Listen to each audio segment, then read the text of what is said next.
ಲಿಂಗೈಕ್ಯರಾದ ತಕ್ಷಣ ಎಲ್ಲರೂ ಲೈನಲ್ಲಿ ಬಂದು ಲೆಕ್ಕ ಪತ್ರ ಕೊಡ್ಬೇಕಾಗಿತ್ತು. ಸ್ವಾಮೀಜಿನೂ ಕೊಡ್ತಿದ್ರು ತಮ್ಮ ಲೆಕ್ಕ ಪತ್ರ ಎಲ್ಲವೂ ಕೂಡ. ವ್ಯವಸ್ಥೆನೇ ಹಿಂಗ್ ಹುಟ್ಟು ಹಾಕಿರ್ತಕ್ಕಂಥ ಸಂದರ್ಭದಲ್ಲಿ ಇವತ್ತು ವಿಚಿತ್ರ ಆಗೋಗಿದೆ.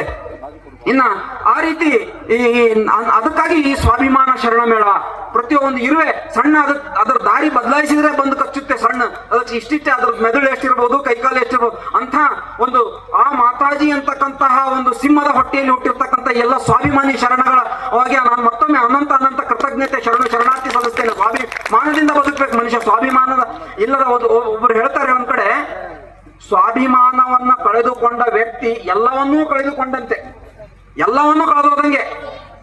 ಒಂದು ವೇಳೆ ಸ್ವಾಭಿಮಾನ ಒಂದು ಉಳಿಸ್ಕೊಂಡು ಏನೆಲ್ಲವನ್ನು ಕಳ್ಕೊಂಡ್ರ ಎಲ್ಲವನ್ನು ಮತ್ತೆ ಪಡಿಬಹುದು ಅನ್ನಲಿಕ್ಕೆ ಇವತ್ತು ಪರಮ ಪೂಜ್ಯ ನಮ್ಮ ಚನ್ನಬಸವಣ್ಣ ಸ್ವಾಮೀಜಿಯವರೇ ಸಾಕ್ಷಿ. 4 ವರ್ಷ ಬೇರೆ ಜಾಗದಲ್ಲಿ ಮಾಡಿ ಇವತ್ತು 4ನೇ ವರ್ಷದಲ್ಲಿ ಸ್ವಂತ ಜಾಗದಲ್ಲಿ ಇವತ್ತು ಸ್ವಾಭಿಮಾನಿ ಶರಣ ಮೇಳ ನಡೀತಾ ಇದೆ ಅಂತಂದ್ರೆ ಇದು ಪರಮ ಪೂಜ್ಯ ಮಾತಾಜಿಯವರ ಆಶೀರ್ವಾದ ಇದೆ ಇದರಲ್ಲಿ. ಅವ್ರು ಇವಾಗ ದೇಹದಾರಿಯಾಗಿ ಇಲ್ಲ ಅಂದ್ರೂ ಕೂಡ ನಮ್ಮಂತ ನಿಮ್ಮಂತ ಶರಣರ ಮಧ್ಯದಲ್ಲಿ ಬಂದು ಅವ್ರು ಸಪೋರ್ಟ್ ಮಾಡ್ತಾರೆ.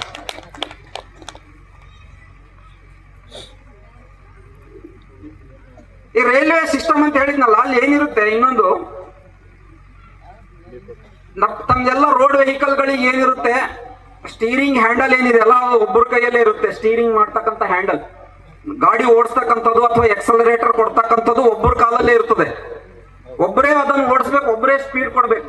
ಆಮೇಲೆ ಬ್ರೇಕ್ ಕೂಡ ಒಬ್ಬರ ಕಾಲಲ್ಲೇ ಇರುತ್ತೆ. ಯಾರು ಸ್ಟೀರಿಂಗ್ ಹ್ಯಾಂಡಲ್ ಮೇಲೆ ಕುಂತಾರೆ ಅವ್ರಿಗೆ ಮಾತ್ರ ಬ್ರೇಕ್ ಹಾಕ್ಲಿಕ್ಕೆ ಅವಕಾಶ ಇರುತ್ತೆ. ಆದ್ರೆ ರೈಲ್ವೆ ಹಂಗಿಲ್ಲ, ರೈಲ್ವೆ ಸಿಸ್ಟಮ್ ಆ ತರ ಇಲ್ಲ.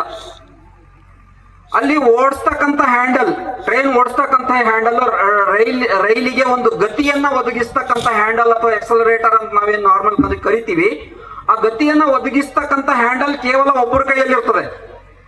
ಅದು ಲೋಕೋ ಪೈಲಟ್ ಅಂತ ಏನ್ ಕರೀತಾರೆ, ಅವ್ರ ಕೈಯಲ್ಲಿ ಮಾತ್ರ ಇಂಜಿನ್ಗೆ ಸ್ಪೀಡ್ ಅನ್ನ ಕೊಡ್ಲಿಕ್ಕೆ ಸಾಧ್ಯ, ಬೇರೆ ಯಾರ ಕೈಯಿಂದನೂ ಕೊಡ್ಲಿಕ್ಕೆ ಸಾಧ್ಯ ಇಲ್ಲ. ಆದರೆ ಟ್ರೈನ್ ಅನ್ನ ನಿಲ್ಲಿಸುವಂತಹ ಶಕ್ತಿ, ನಿಲ್ಲಿಸುವಂತಹ ಒಂದು ಹ್ಯಾಂಡಲ್, ನಿಲ್ಲಿಸುವಂತಹ ಪವರ್ ಟ್ರೈನ್ ಹತ್ತಿರ್ತಕ್ಕಂಥ ಪ್ರತಿಯೊಬ್ಬರ ಕೈಯಲ್ಲೂ ಇರುತ್ತೆ. ಹೆಂಗಿರುತ್ತೆ? ಮೊದಲನೇ ಪವರ್ ಅದು ಬ್ರೇಕ್ ಪವರ್ ಅಂತ ಕರೀತಾರೆ. ಅದಕ್ಕೆ ಅಸಿಸ್ಟೆಂಟ್ ಲೋಕೋ ಪೈಲಟ್ ಬ್ರೇಕ್ ಅಂತ ಕರೀತಾರೆ. ಒಬ್ಬ ಲೋಕೋ ಪೈಲಟ್ ಇರ್ತಾರೆ, ಪಕ್ಕದಲ್ಲಿ ಒಬ್ಬರು ಅಸಿಸ್ಟೆಂಟ್ ಲೋಕೋ ಪೈಲಟ್ ಇರ್ತಾರೆ. ಅವ್ರ ಕೈಯಲ್ಲೂ ಒಂದು ಬ್ರೇಕ್ ಇರುತ್ತೆ, ಮೊದಲನೇ ಬ್ರೇಕ್. ಇನ್ನು 2ನೇ ಬ್ರೇಕ್ ಯಾರ ಕೈಯಲ್ಲಿ ಇರುತ್ತೆ? ಮೊದಲನೇ ಬ್ರೇಕು ಅವ್ರು ಸ್ವತಃ ಲೋಕೋ ಪೈಲಟ್ ಕೈಯಲ್ಲಿ ಇರುತ್ತೆ. ಅವರು ಎಕ್ಸಲೇಟರ್ ಕೊಡಬಹುದು, ಬೇಕಂದಾಗ ನಿಲ್ಲಿಸಬಹುದು, ಬ್ರೇಕ್ ಹಾಕ್ಬಹುದು ಗಾಡಿಗೆ. ಇನ್ನು 2ನೇ ಬ್ರೇಕ್ ಯಾರ ಕೈಯಲ್ಲಿ ಇರುತ್ತೆ? ಅಸಿಸ್ಟೆಂಟ್ ಲೋಕೋ ಪೈಲಟ್ ಕೈಯಲ್ಲಿ ಇರುತ್ತೆ. ಈ ರೈಲ್ವೆ ಅಲ್ಲಿ ಎಂಜಿನ್ ಓಡಿಸೋದಕ್ಕಿಂತ ಹೆಚ್ಚಾಗಿ ಟ್ರೈನಿಂಗ್ ಯಾವ್ದಕ್ಕೆ ಕೊಡ್ತಾರೆ ಅಂದ್ರೆ ಇಂಜಿನ್ ನಿಲ್ಲಿಸ್ಲಿಕ್ಕೆ ಟ್ರೈನಿಂಗ್ ಕೊಡ್ತಾರೆ. ಓಡಿಸೋದು ಬಹಳ ಸುಲಭ, ಆದ್ರೆ ನಿಲ್ಸೋದು ಬಹಳ ಕಷ್ಟ. ಅದಕ್ಕೆ ಹೆಚ್ಚಿನ ತರಬೇತಿಯಲ್ಲಿ ಏನಿರುತ್ತೆ, ಟ್ರೈನ್ ಹೆಂಗ್ ನಿಲ್ಸ್ಬೇಕಂತ ತರಬೇತಿ ಇರುತ್ತೆ ಹೊರತು ಟ್ರೈನ್ ಹೆಂಗ್ ಓಡಿಸ್ಬೇಕು ಅನ್ನೋದು ಜಾಸ್ತಿ ತರಬೇತಿ ಇರಲ್ಲ. ಅದಕ್ಕಾಗಿ ಮೊದಲನೇ ಬ್ರೇಕ್ ಎಂಜಿನ್ ಲೋಕೋ ಪೈಲಟ್ ಕೈಯಲ್ಲಿ ಇರುತ್ತೆ, 2ನೇ ಬ್ರೇಕ್ ಅಸಿಸ್ಟೆಂಟ್ ಲೋಕೋ ಪೈಲಟ್ ಕೈಯಲ್ಲಿ ಇರುತ್ತೆ. ಇನ್ನು 3ನೇ ಬ್ರೇಕ್ ಯಾರ ಕೈಯಲ್ಲಿ ಇರುತ್ತೆ ಅಂದ್ರೆ ಅದೇ ಗಾರ್ಡ್ ಅಂತ ಹೇಳಿದ್ನಲ್ಲ, ಗಾರ್ಡ್ ಅಥವಾ ಇವತ್ತಿನ ಕಾಲ ಟ್ರೈನ್ ಅವ್ರ ಕೈಯಲ್ಲೂ ಇರುತ್ತೆ. ಅವ್ರು ಬೇಕಾದ್ರೂ ಯಾವಾಗ ಬೇಕಾದ್ರೂ ಟ್ರೈನ್ ನಿಲ್ಲಿಸಬಹುದು. ಇನ್ನ ನೆಕ್ಸ್ಟ್ 4ನೇ ಬ್ರೇಕ್ ಯಾರ ಕೈಯಲ್ಲಿ ಇರುತ್ತೆ ಅಂದ್ರೆ ಟ್ರೈನ್ ಹತ್ತಿರ್ತಕ್ಕಂಥ ಪ್ರತಿಯೊಬ್ಬರ ಕೈಯಲ್ಲಿರುತ್ತೆ. ಕೋಚ್ಗಳಲ್ಲಿ ನೀವು ನೋಡಿರ್ಬೋದಲ್ಲ, ಚೈನ್ ಪುಲ್ಲಿಂಗ್ ಅಂತ ಇರುತ್ತಲ್ಲ, ಚೈನ್ ಪುಲ್. ಅದು ಪ್ರತಿಯೊಬ್ಬ ಆ ಎಂಜಿನ್, ಅದು ಅವರಿಗೆ ರೈಲ್ವೆ ಕೊಟ್ಟಿರ್ತಕ್ಕಂಥ ಅಧಿಕಾರ.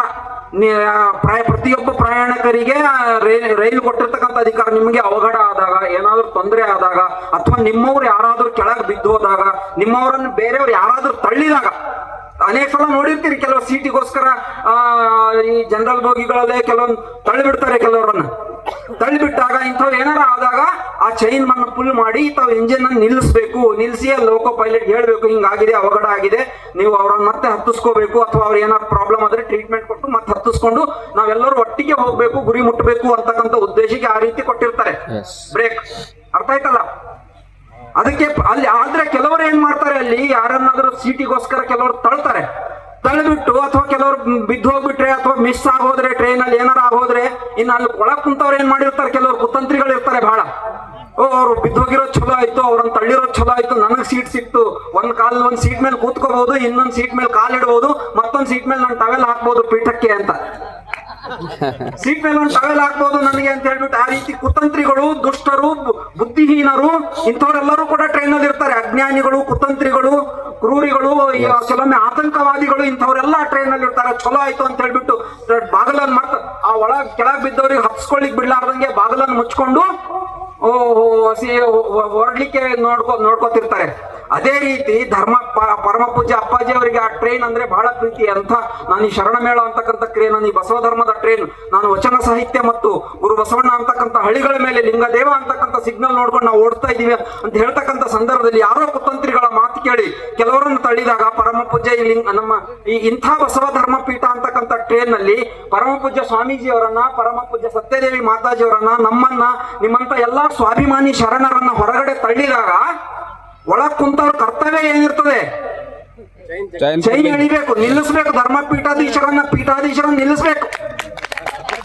ಅವರೆಲ್ಲ ನಮ್ಮ ಸಹ ಪ್ರಯಾಣಿಕರಿದ್ದಾರೆ, ನಮ್ಮ ಜೊತೆನೆ ಬಂದವರು, ನಾವೆಲ್ಲರೂ ಇಷ್ಟು ದಿನ ಸಹ ಪ್ರಯಾಣ ಮಾಡಿದ್ದೇವೆ.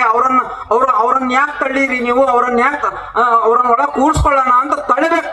ಅದು ಅವ್ರನ್ನ ಕೂಡ್ಸ್ಕೋರಿಗೂ ಟ್ರೈನ್ ಹೋಗ್ಲಿಕ್ಕೆ ಬಿಡಬಾರ್ದು ಅಂತ ಶಕ್ತಿ ಸಹ ಪ್ರಯಾಣಿಕರ ಕೈಯಲ್ಲಿ ಇರ್ತಾರೆ. ಆದ್ರೆ ಅದನ್ನ ಸ್ವಾಭಿಮಾನವನ್ನ ಮರೆತು ಅವ್ರು ಹೋಗಿದ್ದೇ ಚಲೋ ಆಯ್ತು, ನನಗೆ ಮೈಕ್ ಸಿಗ್ತದೆ, ನನಗೆ ವೇದಿಕೆ ಸಿಗ್ತದೆ, ನನಗೆ ಪೀಠ ಸಿಗ್ತದೆ, ನಾನು ಪೀಠದ ಮೇಲೆ ನಾನು ಟವೆಲ್ ಹಾಕ್ಬಹುದು ಅಂತ ಹೇಳ್ಬಿಟ್ಟು ಪೀಠದ ಮೇಲೆ ಟವೆಲ್ ಹಾಕಿ ಪೀಠವನ್ನೇ ಕಾಣೆ ಮಾಡಿರ್ತಕ್ಕಂಥ ದುಷ್ಟರು ಇವತ್ತು ಬಸವ ಧರ್ಮ ಪೀಠದ ಟ್ರೈನ್ ಅಲ್ಲಿ ಕೊಟ್ಟಿದ್ದಾರೆ.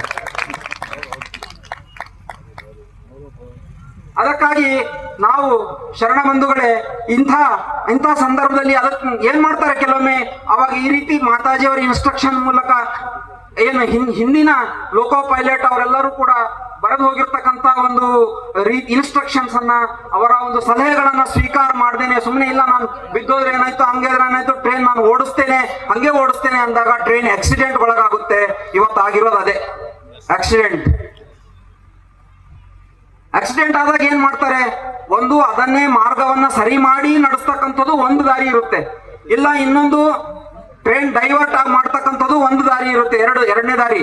ಇನ್ನು ಮೂರನೇ ದಾರಿ ಏನಿರುತ್ತೆ, ಅವು ಯಾವುದು ಆಗಲ್ಲ ಅಂತಂದಾಗ ಒಂದು ಹೊಸ ಪಥವನ್ನೇ ಅಲ್ಲಿ ಹಾಕ್ತಾರೆ, ಒಂದು ಹೊಸ ಟ್ರ್ಯಾಕ್ ಅನ್ನೇ ಹಾಕಿ ಆ ಮೂಲಕ ಟ್ರೈನ್ ಅನ್ನು ನಡೆಸ್ತಾರೆ. ಆವಾಗ ಈ ರೀತಿ ಆಕ್ಸಿಡೆಂಟ್ ಆಗಿರ್ತಕ್ಕಂಥ ಟ್ರೈನು ಇವತ್ತು ತನ್ನ ಮೂಲ ಗುರಿಯನ್ನ ಮರೆತು ಅದು ಡೈವರ್ಟ್ ಆಗಿದೆ, ಬೇರೆ ದಾರಿ ಹಿಡಿದಿದೆ ಟ್ರೈನ್, ಬೇರೆ ದಾರಿ ಹಿಡಿದು ಬೇರೆ ಎಲ್ಲಿ ಹೋಗುತ್ತೋ ಇವಾಗ ಗೊತ್ತಿಲ್ಲ ಅದು. ಅಂತ ಸಂದರ್ಭದಲ್ಲಿ ಪರಮ ಪೂಜ್ಯ ಸ್ವಾಮೀಜಿ ಏನ್ ಮಾಡಿದ್ದಾರೆ, ಹೊಸ ಪಥವನ್ನು ಹಾಕಿ ನಾವೆಲ್ಲಿ ಹೋಗ್ಬೇಕು, ಲಿಂಗಾಯತ ಧರ್ಮ ಸ್ವತಂತ್ರ ಧರ್ಮ ಆಗಬೇಕು, ನಾವು ಲಿಂಗದೇವ ನಮ್ಮ ಧರ್ಮದ ದೇವರು, ನಮ್ಮ ಸ್ವಾಭಿಮಾನ ಅಂತಕ್ಕಂಥ ಒಂದು ಹೊಸ ಟ್ರ್ಯಾಕ್ ಅನ್ನ ಹಾಕಿ ಇವತ್ತು ಮತ್ತೆ ನಮ್ಮ ಈ ಬಸವ ಧರ್ಮವನ್ನ ಒಂದು ಮಾರ್ಗದಲ್ಲಿ ತನ್ನ ಮೂಲ ಪಥದಲ್ಲಿ ನಡೆಸ್ತಾ ಇದ್ದಾರೆ ಅಂತಂದ್ರೆ ನಾವೆಲ್ಲರೂ ಇವತ್ತು ಹೆಮ್ಮೆ ಪಡಬೇಕು, ಅವರಿಗೆ ನಾವು ಅಭಿನಂದಿಸಬೇಕು ಪೂಜ್ಯ ಸ್ವಾಮೀಜಿ ಅವರಿಗೆ. ಈ ರೀತಿ ಅವತ್ತು 12ನೇ ಶತಮಾನದಲ್ಲಿ ಈ ರೀತಿ ಅಂಥ ಭಕ್ತರು ಕೂಡ ಸ್ವಲ್ಪ ಅರಿವಿರ್ಬೇಕು. ಮಾತಾಜಿ ಅವರಿಂದ ನಾನು ಜ್ಞಾನವನ್ನ ಪಡೆದಿದ್ದೇನೆ, ಅವ್ರ ಜ್ಞಾನದ ಋಣ ನನ್ನ ಮೇಲಿದೆ, ಅವ್ರು ಇಲ್ದಿದ್ರೆ ನನ್ನ ಜೀವನ ಹೆಂಗೆ ಆಗೋಗ್ತಿತ್ತು ಅಂತ ಅವ್ರಿದ್ದಾಗ ಮಾತಾಡ್ತಕ್ಕಂಥವ್ರು ಇವತ್ತು ಈ ರೀತಿ ಶರಣರನ್ನ ತಳ್ಳಿದಾಗ ಅವ್ರು ಹಿಡಿದು ಕೇಳ್ಬೇಕು ಅಲ್ಲೆಲ್ಲರೂ ಕೂಡ. ಆದ್ರೆ ಅಲ್ಲಿ ಇರ್ತಕ್ಕಂಥವ್ರು ಕೂಡ ಹಂಗೆ ಸ್ವಾರ್ಥಿಗಳಾಗಿ ನನಗೇನಾಯ್ತು, ನನಗೆ ತಳ್ಳಿಲ್ವಲ್ಲ, ಅವ್ರಿಗೆ ನನಗೆ ಜಾಗ ಸಿಗ್ತದೆ, ನನಗೆ ಈಜಿ ಆಯ್ತು ಅಂತ ಹೇಳ್ಬಿಟ್ಟು ಅಂತ ಸ್ವಾರ್ಥ ತುಂಬಿರ್ತಕ್ಕಂಥ ದುರಾಭಿಮಾನಿಗಳು, ಸ್ವಾಭಿಮಾನ ಶೂನ್ಯರು ಇವತ್ತು ತುಂಬಿರ್ತಕ್ಕಂಥ ಸಂದರ್ಭದಲ್ಲಿ ನಾವು ಇವತ್ತು ಸ್ವಾಭಿಮಾನಿ ಶರಣರಾಗಿ ಇಂಥ ಒಂದು ಅದ್ಭುತ ಕಾರ್ಯ ನಡೀತಾ ಇದೆ. ಸಂಖ್ಯೆ ಕಡಿಮೆ ಇರ್ಬೋದು, ಏನು ಇದು ಇಲ್ಲ, ಪರವಾಗಿಲ್ಲ. ಆದ್ರೆ ನಾವು ಸ್ವಾಭಿಮಾನಿಗಳಾಗಿ ಬದುಕಬೇಕು. ಅದು ನಮಗೆ ಪರಮ ಪೂಜ್ಯ ಲಿಂಗಾನಂದ ಅಪ್ಪಾಜಿ, ಪರಮ ಪೂಜ್ಯ ಸ್ವಾಮೀಜಿ ಅವರಾಗಿರ್ಬೋದು ಅಥವಾ ಗುರು ಬಸವಣ್ಣವ್ರು ಕಲಿಸಿರ್ತಕ್ಕಂಥದ್ದು ನಮಗೆ ಅದನ್ನೇ. ಅಲ್ಲಿ ಗುರು ಬಸವಣ್ಣವ್ರು ಎಷ್ಟು 8 ವರ್ಷದ ಹುಡುಗ. ಅದಕ್ಕಾಗಿ ನಾವು ನಡೆದಿರ್ತಕ್ಕಂಥ ಪಥವನ್ನ, ನಾವು ಇಷ್ಟು ವರ್ಷ ನಡೆದಿರ್ತಕ್ಕಂಥ ದಾರಿಯನ್ನ ಮರೆತು ಅದನ್ನೇ ನುಂಗ್ ಹಾಕಿದ್ರೆ ಹೆಂಗೆ? ಅಲ್ಲಿ ಒಂದು ರಕ್ಕಸಿ ಆಗೋದಂದ್ರೆ ಏನು ಸಾಂಕೇತಿಕ, ಅದರ ಅರ್ಥ ಏನು?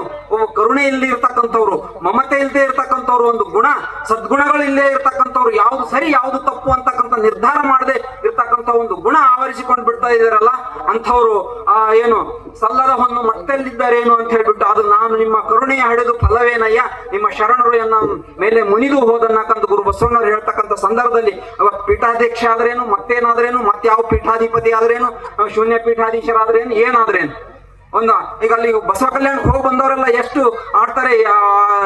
ಅಲ್ಲಿ ಒಂದು ನಡೆ ನುಡಿ ಸಂಸ್ಕೃತಿ ಸ್ವಾಮಿಗಳಿಂದ ಬಾಯಿಂದ ಬರ್ತಕ್ಕಂಥ ಮಾತುಗಳೇ ಅಲ್ಲಿಲ್ಲ, ಒಂದು ಕಲ್ಚರೇ ಇಲ್ಲ. ಅಂಥ ಮಾತಾಜಿ ಮಕ್ಕಳಾಗಿ ಕೆಡಿಸಿರ್ತಕ್ಕಂಥ ಸಂದರ್ಭದಲ್ಲಿ ಇನ್ನು ನಮ್ಮ ಮೇಲೆ ಜವಾಬ್ದಾರಿ ಇಲ್ವಾ? ನಮ್ಮ ಮೇಲೆಯೂ ಜವಾಬ್ದಾರಿ ಇದೆ, ಸರಿ ಮಾಡ್ತಕ್ಕಂಥ ಜವಾಬ್ದಾರಿ ನಮ್ಮ ಮೇಲೆ ಇದ್ದೇ ಇದೆ. ಯಾಕೆಂದ್ರೆ ಇವತ್ತು ಪರಮಾತ್ಮ ಏನು?